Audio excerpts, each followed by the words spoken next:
এরপরে প্রশ্ন হলো, সাধারণত মানুষ অনেক কষ্ট ও যন্ত্রণায় অসহ্য হয়ে আত্মহত্যার পথ বেছে নেয়। কেউ এভাবে মারা গেলে কি আল্লাহ তাকে কোনোদিন ক্ষমা করবেন না? আত্মহত্যার শাস্তি কি জানতে চাই। আত্মহত্যার শাস্তি তো অত্যন্ত ভয়াবহ। নবী করিম সাল্লাল্লাহু আলাইহি ওয়াসাল্লাম চিরস্থায়ী জাহান্নামের কথা বলেছেন।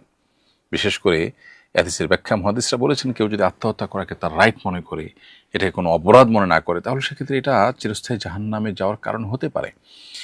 আর এমনিতেও নবী করিম সাল্লাল্লাহু আলাইহি ওয়াসাল্লাম আত্মহত্যাকারী ব্যক্তির ঠিকানা জাহান্নাম বলেছেন। যে যেভাবে আত্মহত্যা করবে তাকে সেইভাবে কিয়ামতের ময়দানে শাস্তি দিতে থাকা হবে, কিন্তু তার মৃত্যু হবে না, শুধু কষ্ট হবে। আল্লাহ মাফ করুন। এই জন্য কোনো ইমানদার কখনো আত্মহত্যা করতে পারেন না। কষ্ট এবং যন্ত্রণা যত অসহনীয় হোক না কেন, ইমানদার সর্বোচ্চ সবরের পরাকাষ্ঠা প্রদর্শন করবেন।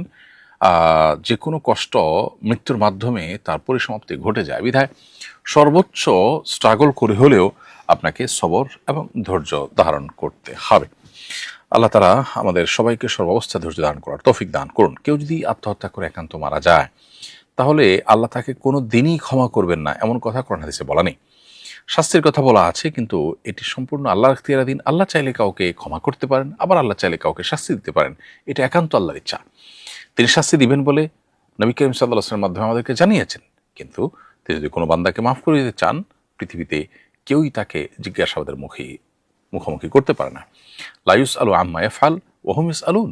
আল্লাহ তাআলা যা করেন তার জন্য কেউ তাকে জিজ্ঞাসা করার বা জিজ্ঞাসা মুখোমুখি করার বা তাকে জবাব দিতে বাধ্য করার রাইট রাখে না বা সুযোগ নেই কারোর হাতে। এই জন্য আল্লাহ তাআলা চাইলে কোনো আত্মহত্যাকারীকে মাফও করে দিতে পারেন, যদিও তাদের জন্য কঠোর শাস্তি এবং জাহান্নামের কথা হাদিসে পরিষ্কারভাবে বলা আছে।